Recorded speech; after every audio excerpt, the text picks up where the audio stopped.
Na wallahi ukifanya mambo kwa ajili ya Allah, hakuna siku ambayo itatokea wewe ukajutia katika maisha yako. Sawa? Sasa wewe fanya kheri, fanya wema, na uache wema wako uangukie sehemu yoyote ile. Sawa?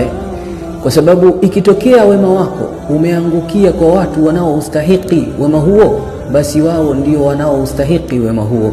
Na ikitokea huo wema wako umeangukia kwa watu ambao hawastahili, basi wewe ndiye ambaye unaustahili wema huo. Sawa? Umeelewa kidogo? Maana yake ukiwafanyia watu mazuri kwa ajili ya Allah na wenyewe wakakumbuka wakakulipa mazuri, umepata faida duniani na akhira. Sawa? Na ikitokea umewafanyia watu mazuri, sawa, kwa ajili ya Allah, lakini wao hawakuona na wengine wakakulipa mabaya, wewe usijute. Wewe ndio unastahili wema wako, kwa sababu wewe utalipwa na Allah na sio wao. Kwa hivyo usiache kuwasaidia watu kwa kukosewa na mtu mmoja. Sawa?